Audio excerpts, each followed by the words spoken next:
आदीपनम स्वगात्राणाम विष्टयित्वोन्मुखादिभिः आत्ममांसादनम क्वापि स्वकृतम परतोपि वा। वहाँ उसके शरीर को धधकती लकड़ियों आदि के बीच में डाल करके जलाया जाता है। उसको जो यातना शरीर मिला ना, देखो जो आत्मा है वो तो हम पहले ही पढ़ते हैं, नैनम छिन्दन्ति शस्त्राणि नैनम दहति पावक। उसको न काटा जा सकता है, न मारा जा सकता है, न जलाया जा सकता है। इसलिए ईश्वर ने विधान किया कि व्यक्ति को यातना दी जाए, उसको दंड दिया जाए कर्मों का। इसलिए एक देह मिलती है, उसका नाम यातना देह। पहले जीव को उस यातना देह में डाला जाता है। जैसे जब जीव एक शरीर में आ जाए तो शरीर को काटेंगे तो दर्द होता है कि नहीं, तब आत्मा को पीड़ा होती है।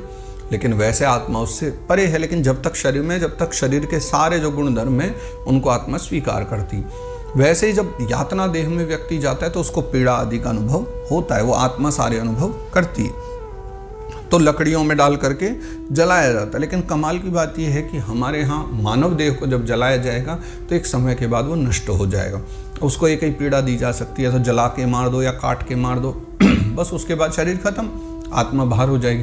पर यातना देह की विशेषता है कि उसको कितना भी जलाओ वो जलेगी नहीं, खत्म नहीं होगी।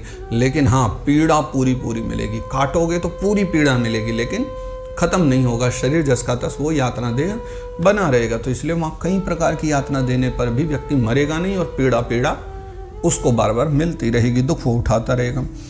तो आदिपनम स्वगात्राणाम, सबसे पहले तो जलती हुई लकड़ियों में, धधकती लकड़ियों में, उसमें बीच में डाला जाता है। फिर विष्टयित्वोन्मुखादि भी, कहीं स्वयं और दूसरों के द्वारा काट काट कर उसे अपना ही मांस खिलाया जाता है। आत्म मांसादनम क्वापि स्वकृतम परतोपि वा, कहीं कहीं तो उसी का शरीर का मांस काट करके उसको खिलाया जाता है, कहीं कहीं दूसरों का मांस काट करके भी उसको खिलाया जाता है।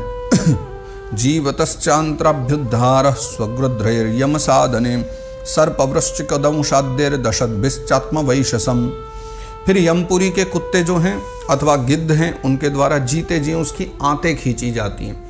यानी उसका जो यातना शरीर है उसमें से उसकी आंतें बाहर कुत्ते खींच लेते हैं या गिद्ध खींच लेते हैं। फिर सांप, बिच्छू, डांस आदि जितने भी डसने वाले, जो डंक मारने वाले जीव हैं, वो उसको मारते हैं, डंक मारते हैं। बिच्छू मारता है, सर्प मारता है, उससे भयंकर पीड़ा होती है और उस पीड़ा का वो अनुभव कर पाता है। यानी उस पीड़ा से पागल हो जाता है, बिल्कुल चिल्लाता है, रोता है वो इन सब से दुखों से। कृंतनम चावयवशो गजादिभ्योभिदापनम पातनम गिरिशृंगेभ्यो रोधनम चाम्बुगर्तयोः। फिर शरीर को काट करके है ना, जो टुकड़े टुकड़े कर दिए जाते हैं, उसका जो शरीर है उसको काट काट के छोटे छोटे टुकड़े किए जाते हैं। और क्या करते हैं, उसे हाथियों से चिरवाया जाता है। मतलब हाथी एक पाँव एक की सूंड में पकड़ा है, एक की में, हाथी उसको बीच में से फाड़ देते हैं। पर्वत शिखरों से गिराया जाता है, तो गिरने के बाद जो पीड़ा होती है ना, अंग अंग टूट जाता है, वो दर्द उसे उठाना पड़ता है। अथवा जल या गड्ढे में डालकर बंद कर दिया जाता है। कहीं जल में गड्ढे में डाल दिया जाता है, ऊपर से उसको बंद कर दिया जाता है, तो वो पीड़ा भी उसको उठानी पड़ती है। जल में डूबने का जो दर्द है, जो पीड़ा, वो उसे भोगनी पड़ती है।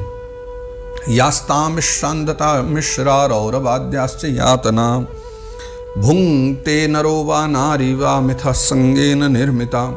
और ये सब यातनाएं तथा इसी प्रकार तामिश, अंधतामिश, रौरव, महारौरव, आगे 5वें स्कंद में जो चर्चा है ना 28 प्रकार के नरकों की, उससे अलग भी जो नरक हैं, ये सब और जितने भी अनेक यंत्रणाएं हैं, स्त्री हो या पुरुष, जीव को पारस्परिक संसर्ग से होने वाले पाप के कारण भोगनी ही पड़ती। मनुष्य होना चाहिए, मतलब मनुष्य जितने भी कर्म करेगा उसके अनुसार उसको दंड मिलेगा, चाहे स्त्री हो या पुरुष हो। सब के लिए जो बातें हैं लिखी हुई हैं कि सबको ये सब दंड उठाने पड़ते हैं। आत्मा न स्त्री है न पुरुष है, वो तो एक ही है ना। अत्रैव नरकः स्वर्ग इति मातः प्रचक्षते या यातना वै नारक्यस्ता इहाप्युपलक्षिताः। हे माता जी, यानी कपिल भगवान कह रहे हैं कि इति माता प्रचक्षते, हे माँ, कुछ लोगों का कहना है कि स्वर्ग नरक तो इसी लोक में है।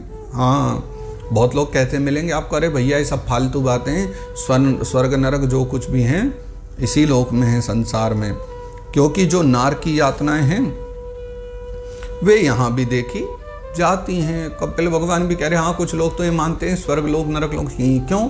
क्योंकि जितनी बातें हमने अभी कही ना, ये सारी बातें कभी कभी हमको यहाँ भी देखने को मिलती हैं कि संसार में भी ये सब होता रहता है। इसी प्रकार के ज़्यादा नहीं तो 1 या 2 यातनाएं व्यक्ति को यही मिल जाती हैं। एवं कुटुंबम बिभ्राण उदरम भर एव वा विसृज्ये हो भयम प्रेत्य भुंक्ते तत्फल मिदृशम। इस प्रकार अनेक कष्ट भोग करके अपने कुटुंब का ही पालन करने वाला अथवा केवल अपना पेट भरने वाला वो जो पुरुष था, उन कुटुंब और शरीर दोनों को यहीं छोड़ करके मरने के बाद अपने किए हुए पापों का ऐसा फल भोगता है। मतलब जिसने अपने परिवार के लिए, बच्चों के लिए दूसरों को कष्ट दिया, पाप कर्म किए, तो उन सब पापों का वो भोग करता हुआ अब वो इस प्रकार से जो है ना नरक की योनियों का भोग करता है।